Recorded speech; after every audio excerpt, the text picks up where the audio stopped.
Oi, pessoal, tudo bem com vocês? A gente vai iniciar agora a nossa unidade 3. Mas antes de começá-la, eu quero relembrar com vocês o que a gente já viu e mostrar que, com base na unidade 1 e 2, a gente agora vai ser capaz de começar a realizar algumas tarefas bem mais interessantes e que vão estar já bem mais próximas daquilo que a gente faz quando está realizando um processo de mineração de dados real, com bases de dados reais no nosso dia a dia, dentro da atuação de vocês. Na unidade 1, nós vimos a definição do processo de mineração de dados. Vocês puderam acompanhar que isso normalmente é feito, esse processo de mineração de dados normalmente é feito em etapas subsequentes, e essas etapas nós resumimos em basicamente três. Uma primeira, na qual a gente fazia a preparação dos dados, e essa preparação envolvia várias subetapas. A segunda etapa é a etapa de mineração em si, ou seja, a etapa em que a gente aplica algoritmos de aprendizado de máquina para extrair conhecimento de bases de dados. E a terceira etapa é a etapa que nós definimos como sendo a de visualização. Então, uma vez que o processo de mineração já está pronto, a última etapa seria definir formas de como demonstrar ou mostrar esses resultados para o usuário final. Dentre essas etapas, nós também vimos que é muito importante prestar bastante atenção e gastar tempo no processo de preparação de dados. Por quê? No caso dos dados não serem bem preparados, ou não estarem do formato adequado, ou não terem a qualidade adequada para o processamento de mineração de dados, o que vai acontecer é que os resultados do aprendizado podem ser ruins, e isso não por conta da falha dos algoritmos, mas sim porque os dados de entrada que vão servir como base para o aprendizado não vão ter qualidade suficiente. E a gente inclusive comentou que esse processo de preparação de dados pode tomar entre 70% e 80% do processo como um todo. Entretanto, nessa disciplina, nós não vamos gastar tanto tempo assim na preparação dos dados, a gente vai focar muito mais no processo de aprendizado, que considera que os dados já vêm num formato adequado e com a qualidade que se espera desses dados. A ideia de se fazer isso é para que a gente possa explorar com mais calma os algoritmos de aprendizado, que são o núcleo da tarefa de processamento de mineração que a gente vai fazer, certo? Então, uma vez que a gente tenha os dados todos já adequados, a gente busca aplicar algoritmos que permitam extrair conhecimento desses dados. Ainda na unidade 1, a gente fez uma atividade que nos mostrava que o processo de mineração de dados ele não é tão distante, esse processo que a gente faz usando um sistema computacional, ele não é tão distante assim daquilo que nós, seres humanos, fazemos quando tentamos extrair conhecimento de algum conjunto de dados, certo? A gente fez aquela tarefa sobre a predição do tipo de lente de contato a ser utilizado com base em alguns registros de alguns pacientes com diagnóstico para usar ou não usar lentes de contato. Isso nos mostrou que o ser humano, quando tenta tomar como base a experiência passada, que está representada num formato de casos ou de dados armazenados, como foi o caso, a gente tenta encontrar padrões nesses dados que vão nos ajudar a realizar a tarefa de classificação futura para um paciente que chegaria e nós não teríamos ainda o diagnóstico de qual lente seria mais adequado para ele.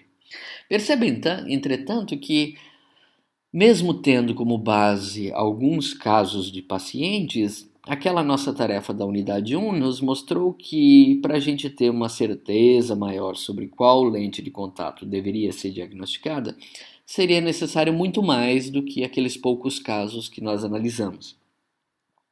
Entretanto, se nós tivéssemos um conjunto gigantesco de casos para serem analisados e usados como base para diagnosticar que tipo de lente de contato um paciente novo deveria usar, se esse conjunto de dados não fosse tão pequeno, igual aquele que a gente viu, aumentaria a nossa confiança nos padrões que a gente encontraria. Então imagine que ao invés de ter passado algo em torno de 15, 20 exemplos para vocês, eu tivesse passado um banco de dados real, de casos de diagnóstico de lente de contato com 10 milhões de pacientes. É claro que as conclusões que a gente retiraria com a análise desses 10 milhões de pacientes provavelmente seriam muito mais consistentes do que as que nós tiramos com base naqueles poucos exemplos que eu passei para vocês. Entretanto, imagine qual seria a complexidade para a gente extrair padrões manualmente, ou seja, nós seres humanos lendo, extrair padrões de 10 milhões de registros de um banco de dados. Isso seria uma tarefa muito complicada e que demandaria uma quantidade de tempo enorme para ser realizada.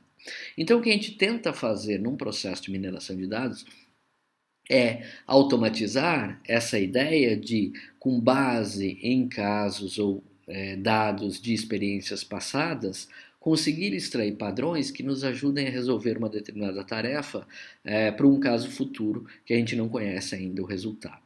Né? Foi isso que a gente viu naquela nossa unidade 1, então para ter um pouco de mais base do que seria o processo de mineração e por que é que a gente não faz esse processo de mineração de dados manualmente. A gente normalmente tenta usar ferramentas computacionais para fazer isso. Uma das principais razões para isso é que esses dados podem ser realmente grandes. Quem trabalha na área percebe que hoje em dia um termo muito comum e que todo mundo fala é sobre Big Data, ou seja, dados realmente grandes. E quando você está falando de Big Data, quando você está falando de dados realmente grandes, então fica muito fácil perceber que uma análise humana dessa quantidade de dados se torna inviável. E é por isso que a gente então tenta criar ferramentas. Só fazendo esse parênteses sobre o Big Data, esse processo que a gente faz de mineração de dados que a gente viu na primeira unidade, ele é o que a gente usa hoje em dia também quando abordamos o tema Big Data. É claro que o tema Big Data envolve quantidades realmente grandes e durante a nossa disciplina a gente vai sempre mostrar um ou outro aspecto que quando os dados são realmente grandes é preciso prestar atenção em certas condições e características de algoritmos para viabilizar aquilo que a gente vai fazer. Já que eu comentei sobre Big Data, vale a pena mencionar também que apesar do termo ser esse e referir-se a princípio a grande quantidade de dados, ele não está restrito a isso. Na verdade, quando você fala de um problema de Big Data, você está falando de grande quantidade de dados, mas você também está falando em uma grande variedade de dados, então o volume de dados é muito grande, o tipo ou formato em que esses dados aparecem é muito variável, então a variedade também é muito grande. A velocidade passa a ser um aspecto importante e então, apesar de o nome ser Big Data, a gente não deve considerar uma tarefa de Big Data apenas uma tarefa de aprendizado de máquina onde o volume de dados é realmente grande. Mas o volume, a variedade e a necessidade por velocidade, todos esses itens estão envolvidos nisso que hoje se chama Big Data, certo? Bom, depois que a gente então teve essa visão geral da unidade 1, a gente iniciou a unidade 2, que foi uma unidade muito bacana, porque deu para a gente a primeira ideia, o nosso primeiro algoritmo de como extrair dados ou padrões de experiências passadas de uma maneira computacional, ou seja, um sistema computacional que consegue fazer isso, certo? O nosso primeiro algoritmo visto aqui foi o ID3, certo? Que é o algoritmo básico das árvores de decisão. Então, nosso primeiro formato de aprendizado é um aprendizado supervisionado, onde a gente está interessado na tarefa de classificação de dados. Isso significa que, com um conjunto de dados rotulados, ou seja, com um conjunto de dados em que eu conheço qual é a classe de cada um desses dados, o que eu quero fazer agora é, com base nesses dados rotulados que eu conheço, tentar classificar dados novos que vão chegar para serem classificados. Né? Então, nessa tarefa de classificação, a primeira ideia ou a primeira estratégia de classificação que nós vimos são algoritmos com base nas árvores de decisão, certo? E o primeiro algoritmo foi o ID3. Logo depois do algoritmo ID3, a gente viu o algoritmo C4.5 e é interessante lembrar que esses dois algoritmos têm como base a ideia de, a partir dos dados, construir uma árvore de decisão. Essa árvore de decisão é um modelo bastante usado aí para a realização de tarefas de classificação em mineração de dados de casos reais. E uma das grandes vantagens, ou seja, um dos grandes motivos para essa grande utilização das árvores de decisão, primeiro, é a simplicidade dos seus algoritmos, certo? Segundo, é o formato visual, gráfico que ela tem, que facilita bastante a representação dos resultados e a interpretação desses resultados, mesmo para quem não seja da área de mineração de dados ou de computação, certo? E além disso, a gente consegue trazer esse formato gráfico facilmente para um formato de interpretação de regras do tipo C, então. A gente viu na unidade 2 que quando você constrói uma árvore de decisão, cada ramo desta árvore pode ser representado num formato de uma regra. E essa regra vai ser sempre do tipo C. A variável 1 tem o valor x, e a variável 2 tem o valor y, e assim por diante. Então, a variável classe deve ter um valor específico. Tá? Essas regras são chamadas regras de classificação e elas têm como característica um antecedente, ou seja, essa parte da regra que está antes do então, ser formado pelas variáveis ou atributos que compõem o problema, e o consequente da regra, ou seja, a parte que está depois do então, ser formado sempre pela variável classe. Em outras palavras, eu sempre vou dizer algo do tipo se variável 1 e variável 2 e variável 3, então a classe é x. É isso que eu vou dizer nas regras de classificação. Certo? A árvore de decisão é um conjunto dessas regras, um conjunto de juntos, é como se cada ramo da árvore fosse uma regra dessas, e foi isso que a gente viu, então, construindo os algoritmos. Vale ainda falar que, dentre esses dois algoritmos que nós vimos para a construção de árvore de decisão, ID3 e C4.5, a grande diferença entre eles, na verdade, é só uma melhoria. A base é a mesma, o ID3 constrói uma árvore com base no ganho de informação e ele tem algumas limitações. E eu diria para vocês que talvez as maiores limitações do ID3 estão vinculadas, primeiro, à grande possibilidade de overfitting. Então, o ID3 é um algoritmo que acaba sendo muito sujeito a overfitting, ou seja, superestimativa, e isso faz com que a árvore não fique tão geral quanto a gente gostaria. O C4.5 melhora o desempenho em relação ao overfitting quando comparado ao ID3, principalmente porque você pode aplicar a ideia da poda, certo? Então essa é a primeira grande diferença entre esses dois algoritmos. Uma segunda característica que o C4.5 tem em relação ao ID3 é que ele não é calculado, a árvore não é calculada ou criada ou construída com base apenas no ganho de informação. Na verdade, o ganho de informação de cada uma das variáveis é dividido ainda pela taxa de divisão, então a informação de divisão, o split information de cada uma das variáveis, e isso é feito para que a gente tente minimizar o efeito que as variáveis que podem assumir muitos valores possam ter na construção da árvore. Em outras palavras, se você usar o algoritmo ID3, uma variável que possa ter um conjunto grande de valores possíveis, ele vai ter muito mais probabilidade de ser raiz da árvore no ID3 do que qualquer outra variável. Mesmo que essa variável não seja realmente importante e talvez nem devesse estar na árvore. Para tentar minimizar este problema, é que a gente faz o cálculo da árvore do C4.5 usando a taxa de ganho, na verdade, ou a razão de ganho, tá? Então, o gain ratio, ao invés do ganho de informação que é usado no ID3. Essa é a segunda grande diferença entre esses dois algoritmos que a gente tem aqui.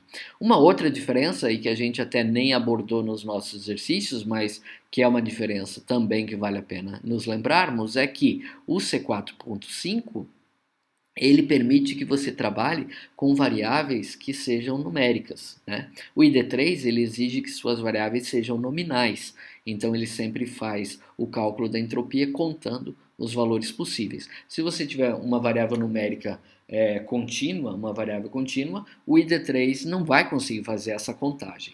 O C4.5, então, tem um processo de discretização de variáveis contínuas que permite que você aplique, então, a construção da árvore de decisão, mesmo quando você tem atributos ou variáveis contínuas no seu banco de dados, certo? É claro que aqui vale um parênteses. O C4.5 permite isso realizando um processo de discretização, como a gente viu na unidade 2, tá? E todo o processo de discretização, ele envolve alguma perda de informação. Então, se você tinha a sua variável temperatura, que podia ser uma variável contínua, e agora você transforma essa variável em uma variável discreta, com subconjuntos de valores possíveis ou com classes de valores possíveis, é claro que você está perdendo alguma informação. Mas, em muitos casos, essa perda de informação que ocorre, ela acaba não prejudicando extremamente o processo, então vale a pena fazer. Bom, percebam então que depois de ter visto a unidade 1 e a unidade 2, nós estamos agora num ponto super legal da disciplina, porque a gente pode começar a explorar essas características já vistas, certo? E começar a fazer tarefas ou realizar tarefas de classificação de dados com bases de dados bem maiores do que essas que nós usamos nos nossos trabalhos e nas nossas atividades da unidade 1 e 2. Percebam que mesmo nós trabalhando com conjuntos pequenos, fica bastante trabalhoso e fica um processo até extenso para você construir árvores de decisão na mão. É claro que é importante para a gente fazê-las, né? Então eu pedi que vocês fizessem, porque a contumácia nesse processo ajuda muito a gente entender o algoritmo, ou seja, você refazer, fazer de novo e estar bastante familiarizado com o processo que o algoritmo trabalha, vai ajudar muito com que a gente agora tire conclusões em casos reais de bases de dados que a gente queira classificar, certo? Então, a gente, nessa unidade 3 que está se iniciando agora, a gente vai começar a explorar os conteúdos ou os conhecimentos que nós aprendemos na unidade 1 e 2 e agora conseguindo então realizar tarefas de classificação, por enquanto presas aos algoritmos de árvore de decisão ID3 e C4.5, mas de qualquer maneira já vão ser as primeiras tarefas de classificação que a gente vai realizar realmente usando um processo computacional. Então, nessa nossa atividade 3, a gente não vai realizar os cálculos como a gente fez na unidade 2, tá? E a gente vai então ter condições de fazer classificação de bases de dados bem maiores, dado que a gente não vai precisar fazer todos os cálculos, etc. E aí a gente vai começar então a analisar como é que a gente pode interpretar resultados obtidos, verificar se uma determinada classificação trouxe aquilo que a gente esperava ou não, se precisamos fazer alguma alteração nos dados porque o resultado que tivemos ainda está aquém do que precisaria ser, e etc. Então é isso que eu espero que a gente consiga fazer nessa unidade 3. Eu digo para vocês que é uma unidade super legal, porque, volto a dizer, é a primeira vez que a gente está pondo a mão na massa mesmo agora e vamos realizar a classificação de fato, como vocês vão realizar no dia a dia de vocês, se vocês estiverem trabalhando com mineração de dados, certo? A ferramenta de software que a gente vai usar para trabalhar aqui é a ferramenta Weka. Tá? Ela não é a única, vocês vão ver que existem outras ferramentas por aí que são passíveis de serem usadas e ajudam bastante a gente. Na nossa disciplina, entretanto, o Weka vai ser a ferramenta a ser utilizada, porque ela é simples de instalar, ela é de código aberto, então quem é programador Java, sabe programar Java, pode inclusive usar a ferramenta para criar adaptações que vocês queiram de maneira muito fácil e simples, certo? Para quem não quer trabalhar programando, como é o caso da nossa disciplina, na nossa disciplina eu não vou cobrar de vocês código em Java para integrar com o Weka, não. A gente nessa disciplina tem uma ideia muito mais de usar a ferramenta explorando as características visuais que a ferramenta tem. tá? Mas ela é uma ferramenta de código aberto e que permite a gente fazer bastante coisa e durante a disciplina toda, certo? Então, super bem-vindos à nossa unidade 3. Espero que vocês acompanhem e percebam o grande potencial disso tudo que nós estamos estudando aqui. Eu digo realmente com bastante entusiasmo que a nossa disciplina de mineração de dados é uma disciplina que é muito útil e que todo mundo que trabalha com informação acaba se beneficiando muito de conseguir trabalhar ou realizar processos de mineração de dados no dia a dia de vocês. Então, mesmo que vocês não estejam trabalhando e não sejam cobrados, vamos dizer assim, por resultados ou por trabalhos de mineração de dados, vocês podem fazer esse tipo de coisa e isso vai ajudar o desempenho de vocês quando estiverem fazendo análise de dados, tá? Super bem-vindos mais uma vez e vamos começar então falando agora da nossa ferramenta Weka.